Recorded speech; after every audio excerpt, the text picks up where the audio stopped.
Okay na. So ayun, ulitin natin yung tanong ni Armon. So go, bro. Yan, paulit na lang ulit bro yung sa ano yung Okay po. Domo para sa mga viewers. So, Domo is an web utility tool siya at the same time, a multi-agent tool siya. So, nakafocus siya for all the students na gusto magkaroon ng mga access sa mga tool. Like, for example, from mga PDFs, merging PDFs, signing ng mga PDFs, and so much more. So, meron siya mga ibang categories. Like, for example, there will be para utility tools for the photos, videos, audio, and also for the developer tools. So, hindi lang siya nalilimit sa isa. So, basically, it's like isipin nyo to, it's like a multi-toolbox or something multi-tools na pwede nyo kalikutin sa bahay, no? Parang all-in-one screwdriver siya.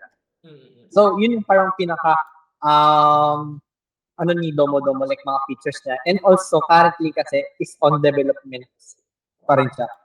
Currently, we are utilizing yung paggamit ng multi-agent, which is they can use yung mismong utility tools in order to have parang user experience or user use. For example, gusto ng mga iba estudyante mapag-aralan yung isang AI about dito sa app, kung paano siya gumagana, paano siya nagkakaroon ng unified memory.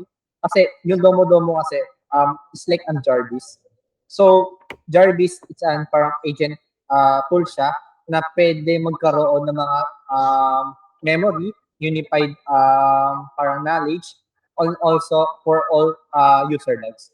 So, it's an local siya, 100% local siya. So, it lives on your computer. Walang nakafasa yung mga data for all tech companies. Kasi may nakikita rin ako limitation when it comes to using Gemini, Claude, and also for all big LLMs, like they are on the cloud. So every time na niraran mo siya, it's like needing an internet. And also, hindi siya completely free. There will be parang limitation pagdating sa mga token. So yun yung parang advantage namin sa kanila in terms of using Domo. And also, you can use different models na supported with Olama na pwede mo ma-run sa local devices without using it. So, yun yung pinaka-purpose ni Domo. Galing, no? Ito ko sa website niya, 126 tools. Yun nga eh. Yung pwede mong gamitin. Lupit. Titingnan namin ngayon. Kasi ini-explore namin ulit ngayon. And amazed kami sa ginawa mo. Ilan taong ka lang, bro? Ilan taong ka lang? 21. 21? Ate mo, magkakaedad lang tayo. I'm 22. Oh! Graduate mo pa, sir?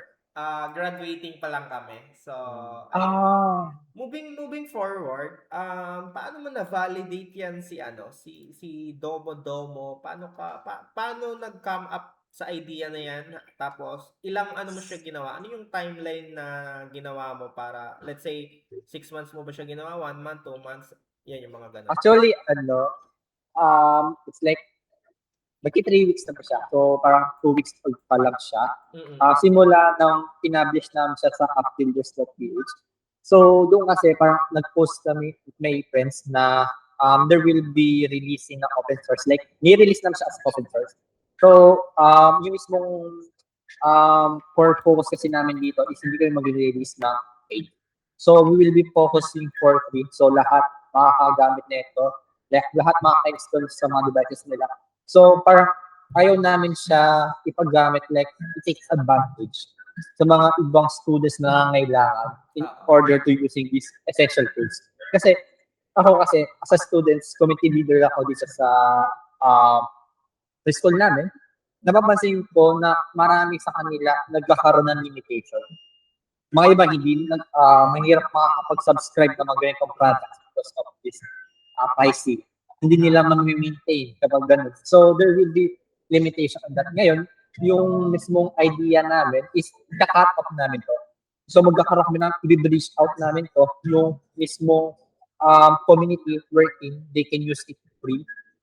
Kahit anong gusto nila, i-explore nila yung mismong AI or something on their own setup. Yun yung parang binibigay namin sa kanila.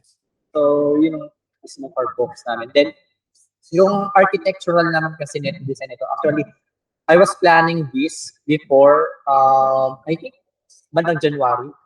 So, na-reserve lang siya by this month, mga by July. Kasi we are focusing for species kasi ginagawa pa namin siya. So, parang on and off pa rin siya yung mismong plan namin. Pero, na-build din namin siya nung last 2 weeks lang.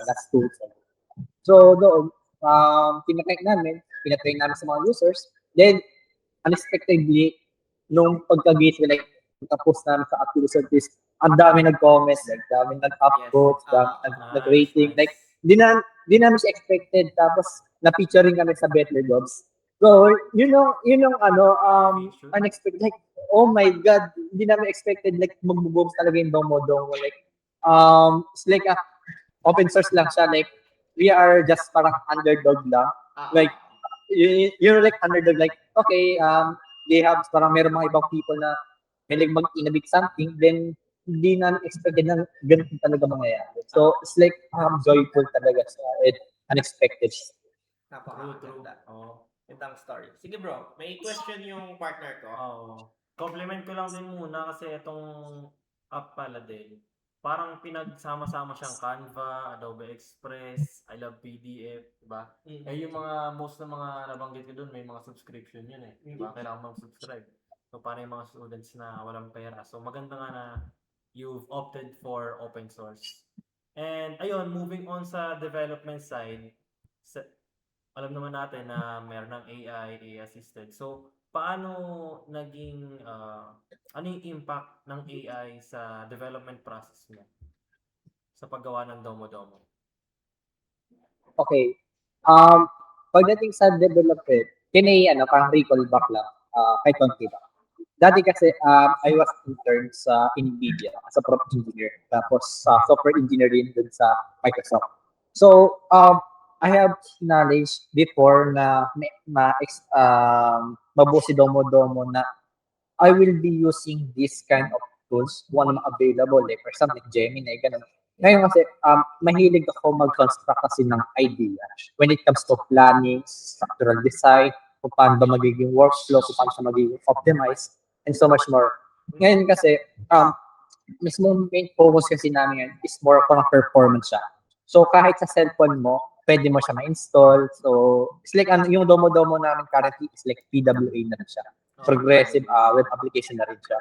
So, yun yung pinaka-advantage namin sa kanila na you can use this whatever you want, like sa cellphone, whatever na kung ano meron kang gadgets and so much. So, yung pagdating naman din sa mismong structural design namin, I think pinaka-nahirapan lang ako actually is yung mismong not exactly nahirapan, pero it's like challenging siya kung paano siya mag-orchestrate. Kasi yung mismong application is like an open flow. So similar din yung vibes na when it comes to multi-agent tools, tapos pwede mo sa pa ng mga ibang agent skills. For example, meron kami agent skills na binuo wherein and can access some Supabase, Firebase, Canva via API, mga ganun. Tapos pwede mo siya i-connect. Like, very minimal siya, tapos very user-friendly. Like, wala kang gagawin na configuration. So, basically, it's like permission to the user na lang siya. So, yun yung parang pinafocus namin.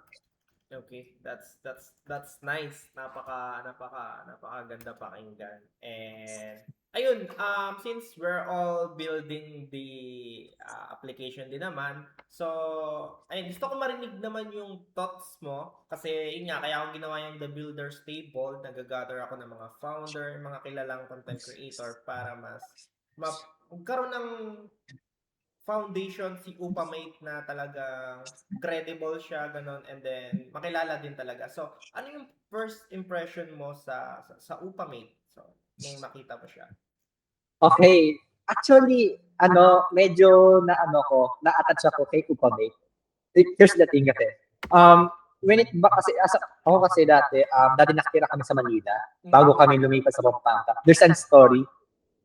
Yung mother ko kasi, nag-aasikaso sa mga apartment, like sa apartment ng mga tita ko, gano'n. So, meron mga instances na siya yung nagmamanage doon. Like, for example, if ever meron ba mga monthly due, may mga nasira ba, meron ba na-violate rules, like, for example, may mga ibang tenant na nagbubutas sa pader, which is, yun yung mga ibang problem ng mga ibang apartment owners. Oo. Di ba? Like, ano siya, very restrictive siya. Ngayon, nakita kasi upamate, uy, this is like opportunity. Like, for example, malaking siyang goal or something, may potential sa sobrang laking potential. Kasi, sa Manila kasi, usos sa kanila yung nagpaparent ng like, dormitory, Oo. apartment. Oo. Kasi, karamihan kasi doon is galing sa mga provinces. Mm. And also mga students na nag-aaral doon, lalo na sa mga pinalapit schools. So, this is a big investment talaga. Pagdating sa mga owner na nagpapakupa talaga sa mga apartment at sa mga condo. So, yun, big like to that opening. Thank you. Thank you so much. Thank you so much. Alright. Ikaw bro, baka may question ka. So, yun nga rin, about Upamate. Ano yung sa tingin mo as a developer yung kung nakita mo na ba yung mga features namin, ano yung sa tingin mo na pwede namin ma-improve? Okay. Hindi ko pa siya nagagamit ng mabuti. Pero, there's a potential na pwede natin ma-integrate. Hindi siya sa user, pero for the developer. What if magkaroon tayo ng isang LLM instead of applying sa mga big tech, which is we can do na mag-apply or open source na naka-integrate sa app natin. There's a couple of LLMs, like for example, like Gemma 2. So Gemma 2 is like pinaka-quantized na pwede maharan sa mga mobile devices, no? So it can be utilizing some mga knowledges na within the user. So it's basically like fully localized siya. Tapos like yung personality niya and also for the arrangement is nakabisa sa user preference. Yun yung currently yung actually sa thesis namin. Recall lang back then para magkaroon din ng knowledge within this one. Yung sa thesis kasi namin, nakadesign sa for visually impairment. So, sa visual impairment kasi, there's a problem within the navigation. Kunwari, gusto niya magbasa or something, makapag-recognize ng face. Ngayon, lahat mga content, mga user data niya, kinokollect ng LLM. Then, pinaprocess niya to, tapos nilalagay parang RAG, then binivectors or something, in-store niya sa isang index, then magbibigay siya ng highlights or something information for the user. So, I think that's a big jump kung gagawin natin siyang fully localized in terms of using this kind of AI instead of relying sa big tech like for example like Gemini na kailangan talaga merong subscription or something. Siyempre, yung mga token doon like binabayaran mo pa rin. So, every 1 million token is like 15 cents yata. I think. Pero that's not enough. Siyempre, kapag kunwari marami na mga users mo like scalability, hindi siya maganda i-sustain lalo na kung small to medium enterprise or something company for that.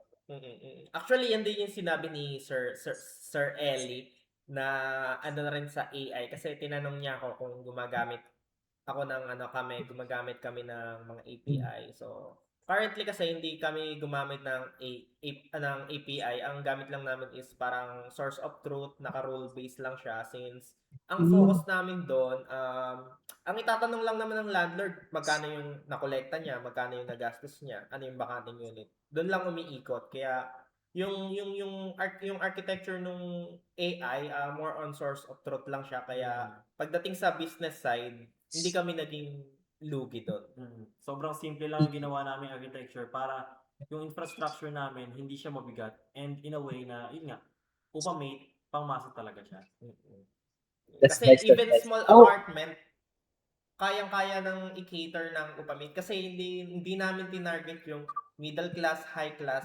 Ang pinaka goal ng Upamate kasi is para sa lahat talaga. So ayun, that's how it build. That's good. Yung ano pala, there's a trending pala rin I can share. There will be parang LLM between the Gemma, yung bago release ngayon, na pwede mo siya gawin strategies. If you are familiar with this, there will be parang BLM at LLM, like for the context itself. So basically, you are feeding some data kung paano mag-strategize yung mismong AI or yung LLM. So I think that's the consider or something I can recommend. Kasi Sige, when it sige. comes to landlord kasi, may mga agreement kasi dyan na medyo sensitive na kailangan strategies based doon sa mismo home, sa mga owner. So I think mas maganda kung magkaroon ng parang strategy plan wherein LLM can provide some information or recommendation plan in order to maximize the capability of using it. So We can take note that. And thank you so much sa insight na binigay mo. So before we're closing this session, so ano yung isang message mo para sa viewers natin since ayun magpapasok ka na ngayon, maraming magte-take ng BSIT, BSCS. So ano yung pwede mong ma-advise sa kanila na mabibigay mo? okay. For me, since actually I'm not BL or PL, so minsan nagre-DL ako pero hindi ako nag-PL. So I'm kinda average student, but here's the thing. If you are motivated enough or something, gusto mo talaga in person no matter what, don't give up. Marami ako nakikita na nagpe-fail lang yan basta, pero nagiging successful. That thing is, lahat ng mga innovation or something, kung may nagkakaroon ba ng interest between tech, okay, let's say, mahina ka sa academics, mga ganito. Pero, you can or something, explore ka pa sa outside world. Like for me, nakaano ako within the community, in GDG, tsaka sa DevCon. So, palagi ako nandyan sa, may mga natututo ako sa mga mentors, sa mga instructor dyan. So, don't be focused sa comfortable zone. So, be always adventurous person. Mag-try kayo ng mga unique or something hindi niyo pa natatry. So, mag-think outside the box kayo. So, that's the best way to do para maging successful kayo. No matter what, kung understanding sa academics or kung understanding sa college students. Sabi nga ni Boss Rod, wag kang mahina. Opo, tama. Sabi ni Boss I Rod, agree. yun yung sinabi niya kanina. Nag-podcast din kami nun kanina. So, ayun, sabi niya, wag kang mahina. Yun din yung advice niya. So, ayun, before, ano yung, I mean, saan kanila pwedeng i-message or i-follow yung mga viewers natin na mag-aabang sa Domo Domo? Yan, ano yung mga accounts mo? So, you can follow me on my LinkedIn. So, Aaron Parehas lang, same lang sa mismo name ko. Tapos, sa GitHub naman, you can follow me, Dark Necrosities. So, you can message our Facebook page there, which is Domo Domo. So, kung gusto nyo naman bisitahin, gamitin. So, search nyo domodomo.site. Nakalink doon and feel free to donate something. Pero, ayun, this is an open source naman. So, it will be competitive. So, ayun. Thank you so much, guys. Narinig nyo from the prodigy guy. So, ayun. Doon nagtatapos yung session namin. Once again, I am Danielson Dotazar, isang PWD na web developer. Bro, thank you so much. Picture tayo. Thank you so much. Sige po. Picture tayo. Okay.